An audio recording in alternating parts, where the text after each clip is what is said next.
Hi everyone, I'm Kyle Dyer and welcome to Colorado Inside Out on this Friday, February the 23rd. There is a lot to discuss this week, so let's get right to introducing you to this week's panel. We have Patty Calhoun, founder and editor of Westward, Jesse Paul, legislative reporter and editor at the Colorado Sun, Amber McReynolds, a national election administration expert and former director of elections for the city and county of Denver, and also Ian Thomas Tafoya, a community leader, former candidate for Denver mayor, and a returning panelist to Colorado Inside Out. It's great to have you back here at the table.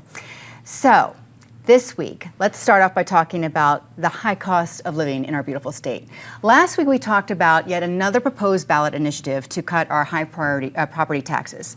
This week, another plan has emerged for affordable housing communities to go up near public transit. And there was also a deadline to apply for rental assistance because the here and now for way too many people is just too much right now, Patty. It's tough. Well, we're hearing record evictions again because they'd been on hold during the pandemic. And so people are in so much trouble. Clearly more affordable housing is needed. At least at the legislature, they're starting to fight over it earlier. You know, they waited way too long last year to try to deal with it.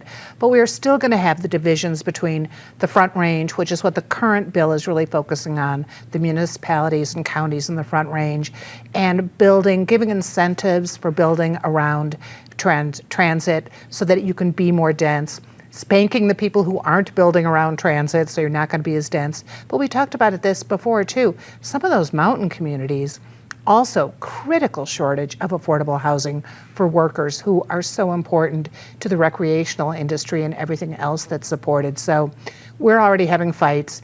You have the haves, the have-nots, the people who want local government to be a partner, not be told by the state what they have to do. I'm sure Jesse can weigh in on just how ugly it's going to get. The topic this session, wouldn't you say? Well, Democrats declared 2023 the year of housing, and then they didn't get anything done. So they brought it back in 2024.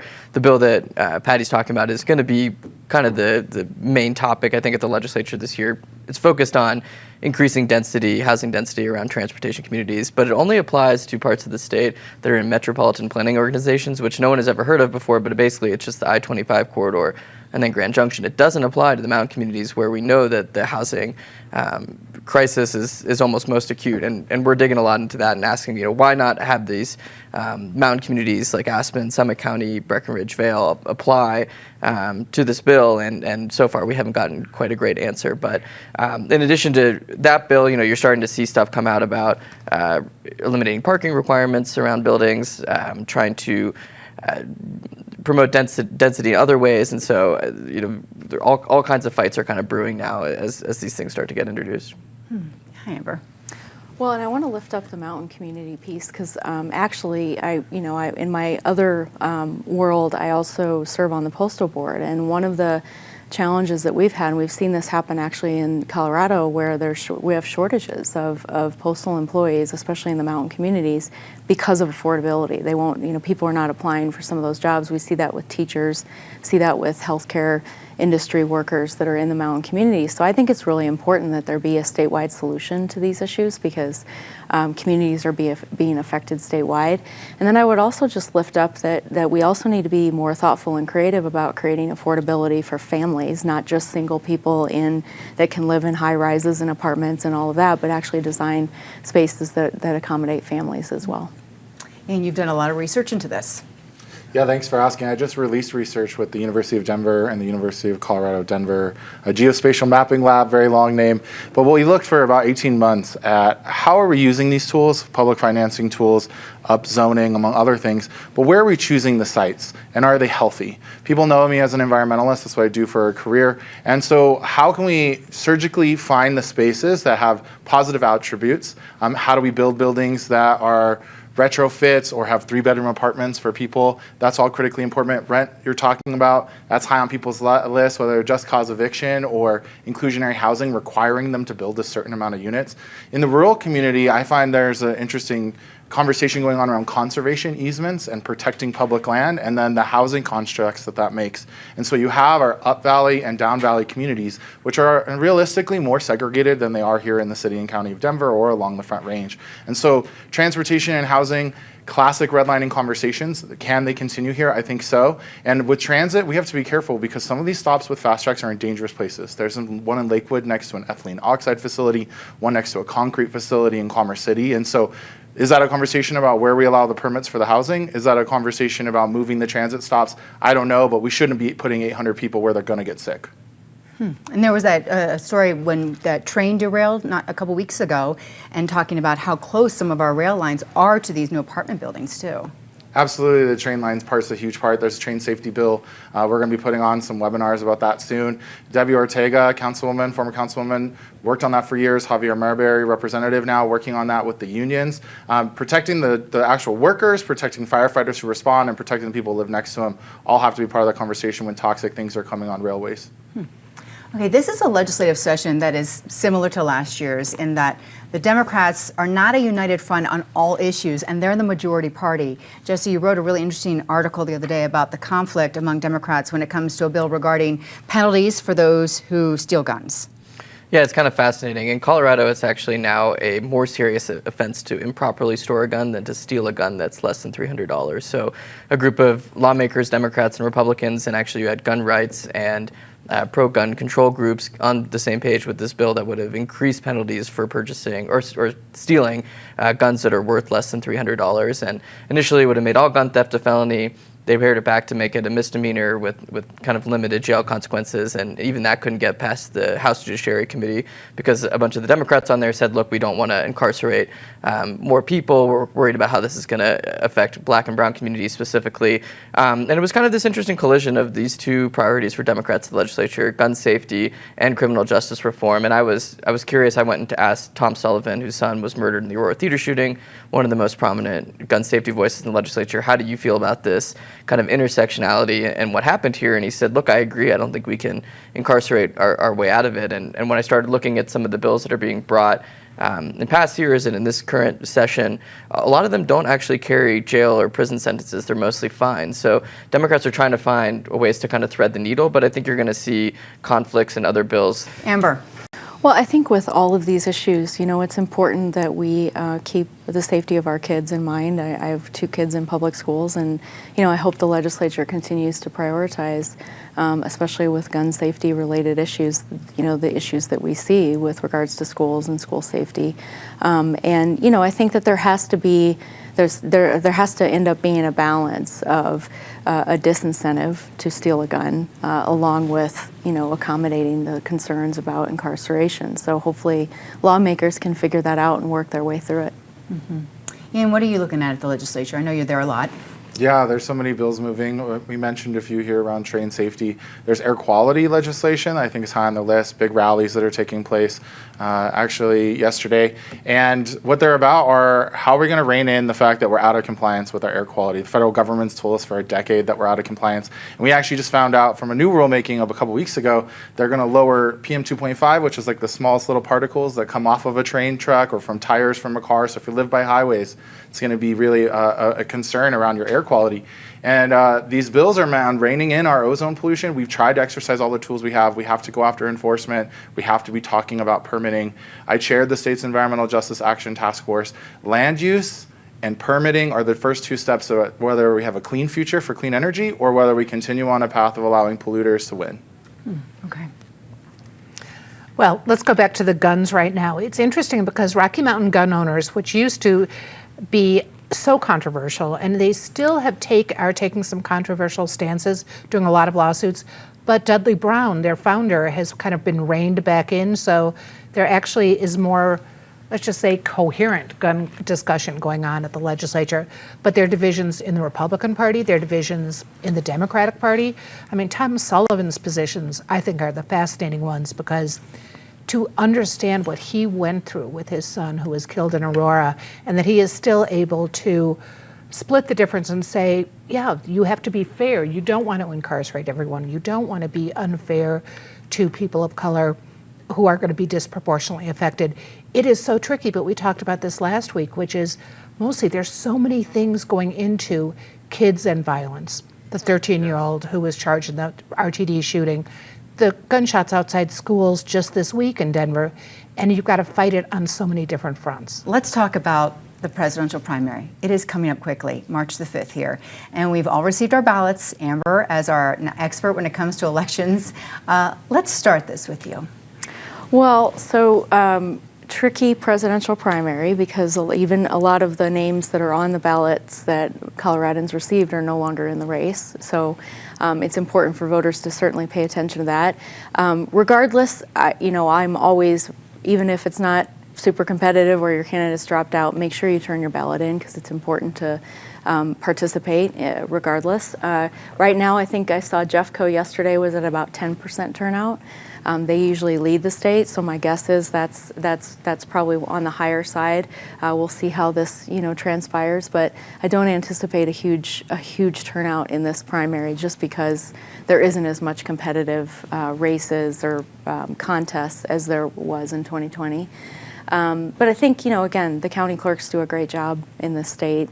The Secretary of State's office works hard to make sure this election happens, and this is the start. So. And there's so many names on the ballot, and many of whom are no longer in the race. That's right. Many of whom are no longer in the race. I think I've talked about this on the program before, about the need of having like a ranked choice voting kind of thing, so that if you cast a ballot for someone that ultimately drops out by the time the primary happens, that you won't, lose that. So that would be nice in the future if we can figure that out. Happy to give you the opportunity to plug ranked choice voting Yes. again. Ian. I think I'd like ranked choice voting. I think I would have done well in ranked choice voting. I think it gives the idea that somebody has to be a reasonable person to the candidates and to the public, right? Because I don't think people are going to pick their second choice or the third choice if they're not kind to people and that can cooperate with people. So I think that there's a lot of benefits from that while still getting to stay in a wiggle room of a lane. I want to tell people there's also caucuses that are taking place, in particular for the Democrats coming up here in a couple weeks. The system feels really complicated. I vote here. I can't. Some of these people aren't on here. The caucusing is complex. How do you work your way through the system? I think that's part of the elitism of the party system, where everyone's a volunteer who has the resources and wears the knowledge. I think there are some parties that are doing a better job of bringing in a wider tent of people, using more advanced tools, and having conversations that are more open. And I think people would understand what that party is. I think that's the Democratic Party. It's pretty clear to me. They want to continue along a path of trying to make caucuses available to people online. They're going to have their state party conference online, as compared to the Republicans who want to close people out and select a winner before they even have gone through all their court dates. Yeah, speaking of Republicans picking, they've said they're endorsing Donald Trump in this primary, yet Nikki Haley is coming here next week. She is, and I think we've guaranteed that the U.S. Supreme Court will make a decision on Friday afternoon, just before this airs, because we've had to tape it before then. So people who vote for Donald Trump in Colorado, God rest your souls, we will not know yet if those are going to be counted or not. Odds are good that the U.S. Supreme Court is going to say he can remain on the ballot in Colorado. But I'm glad Nikki Haley is coming, energizing people in the state, not giving up on Colorado, just showing people there can be alternatives. Of course, on the Democratic primary side, you can actually even kind of basically vote for none of the above. That's the first time that line has been there. But we also have to remember, it's so important in the primaries to be able to have unaffiliated voters get involved, not necessarily in the presidential primary, but come June. There is no reason that you should have to be affiliated with a party in order to choose who you ultimately get to vote for in November. So I applaud Colorado for continuing to make voting easier and making it wider. And do we have to stress again, because people do get confused, the unaffiliates get 2 ballots. You can't fill out both. You fill out one, send one in, discard the other. Exactly. Yeah. Jesse.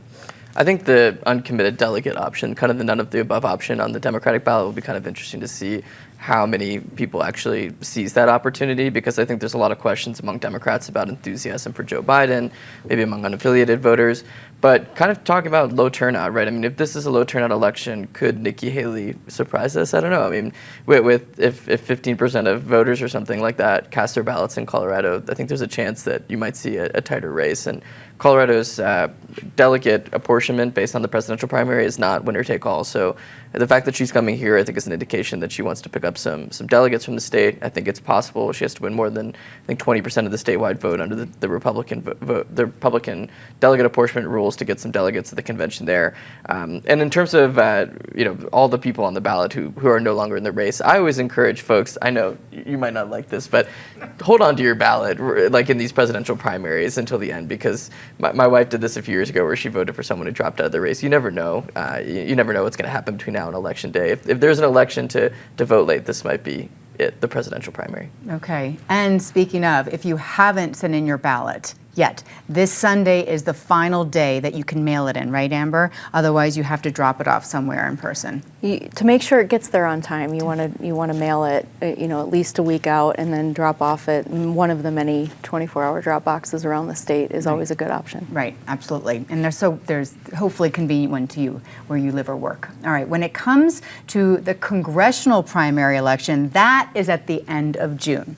And it became official this week that Doug Bruce, the author of the Colorado Taxpayer Bill of Rights, is running for the 5th Congressional District. But our Tabor refunds and taxes are not his campaign priority, and he's talking about the migrants. Yeah, it's challenging to see human lives being wrapped up into politics, what happens every single day. I think it's a humanitarian crisis that is being exacerbated because of the politics that are at play. I think putting up razor wire between states, which I also have had conversations with my friend who's a congressman from Las Cruces, mind-blowing to me. This needs to be coordinated. I agree with Mayor Johnston that we need to do something about this. Some of the same solutions with some more cultural responsiveness around language access that we've had for the unhoused, I think can be applicable here. We gotta be smarter than just putting everybody in hotels.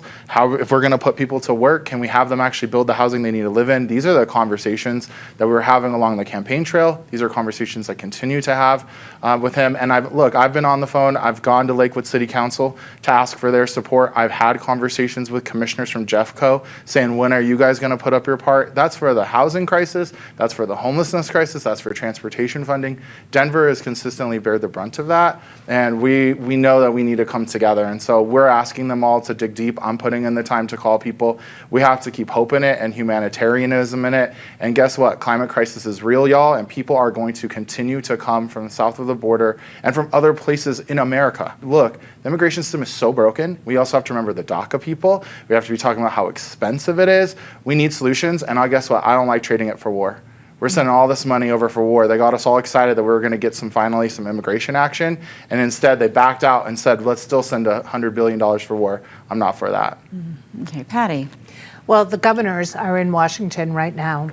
So we'll see if migration and how to deal with all the migrants coming in becomes an issue.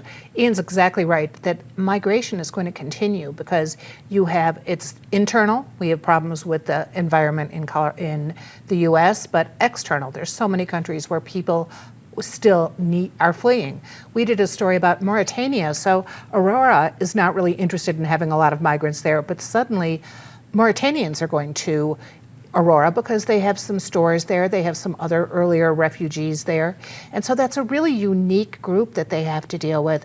Thousands are going into Aurora. So Aurora, which has kind of stood back on some of this, is definitely going to have to get involved and probably work in league with Mike Johnston. And you hope all these metro mayors do talk about it because it's going to be a shared burden.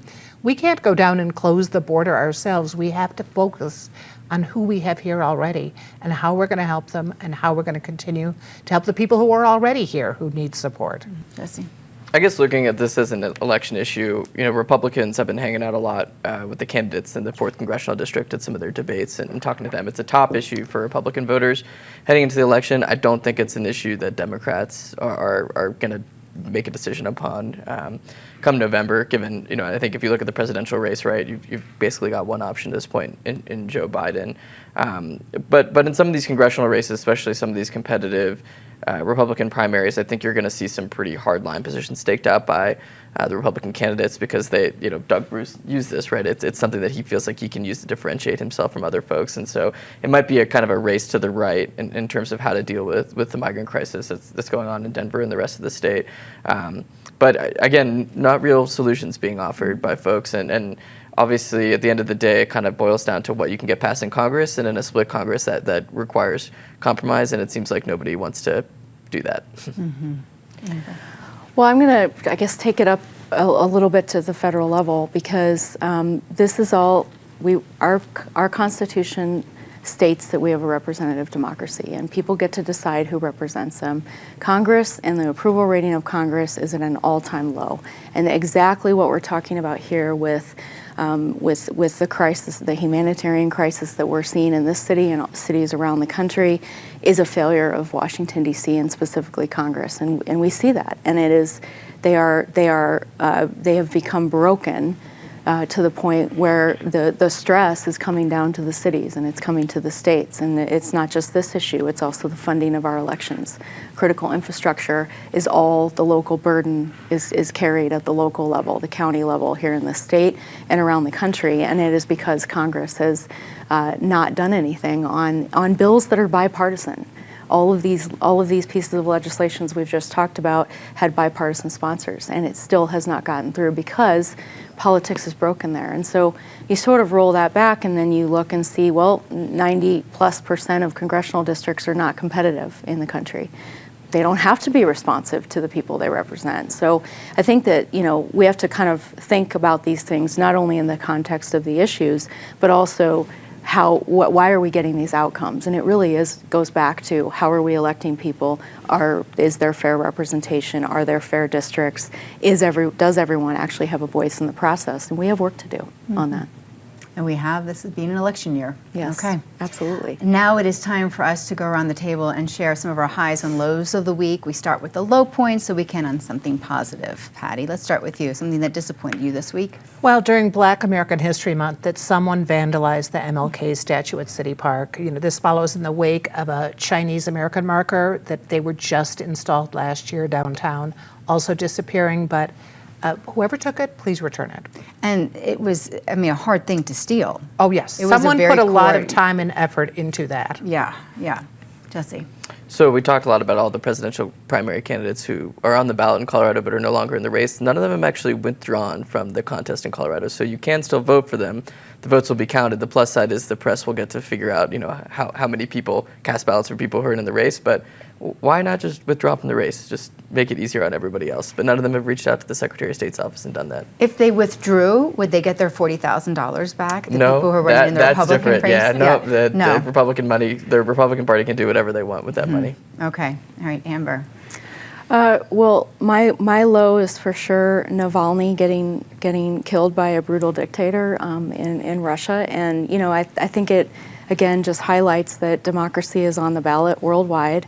Democracy is under attack worldwide, and there are bad actors that are pursuing an agenda to destroy representative democracies like we have in the United States, and that was yet another example of it. And so there's more elections for president or prime minister than at any other point in history that are happening in 2024. So literally, when I say democracy is on the ballot, democracy is on the ballot worldwide. I'm going to piggyback on a little of this, which I think is civic engagement feels down, whether that's voting, public comment. I've been appointed to the Denver Public Schools Bond Committee, and you look how much money went into that election. All of the energy about that. Not one person showed up to testify when we're talking about $500 million of investments, up to $1 billion over this whole project. So I'm using this as an opportunity to tell people to get involved for DPS. But whether you want just cause eviction, transportation-oriented development, gun control, you have to put your butt in the seats. That's how the power is wielded, and you have to stay till the end. I want to make that very clear to people.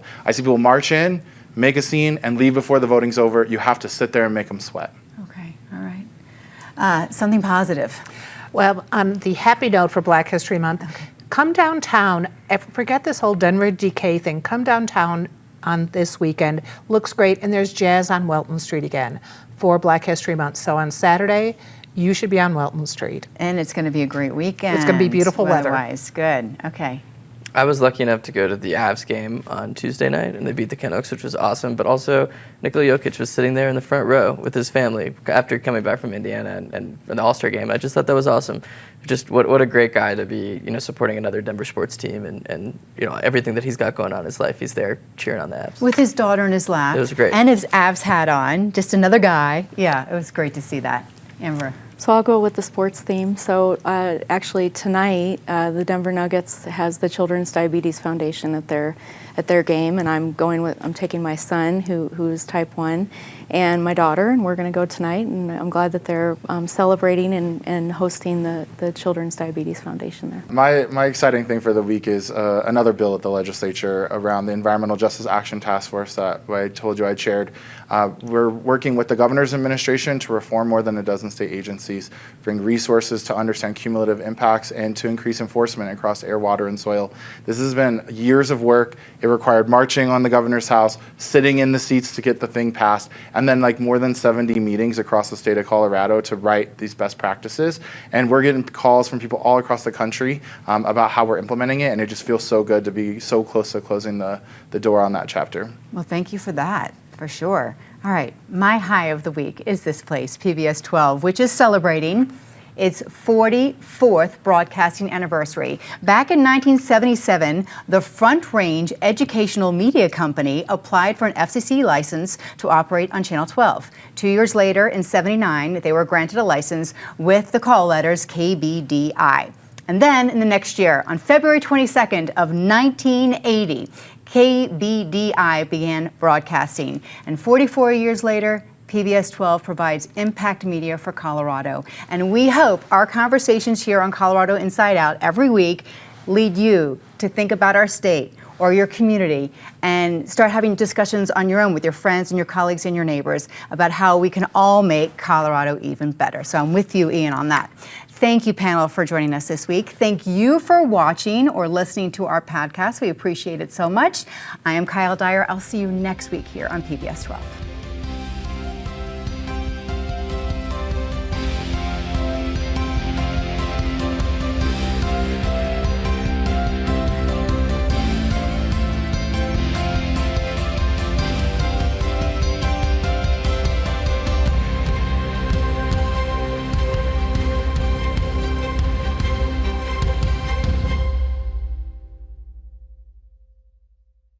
PBS 12 believes in the power of original, local programming. Help us bring more shows, like the one you just watched, by donating at pbs12.org/program support today.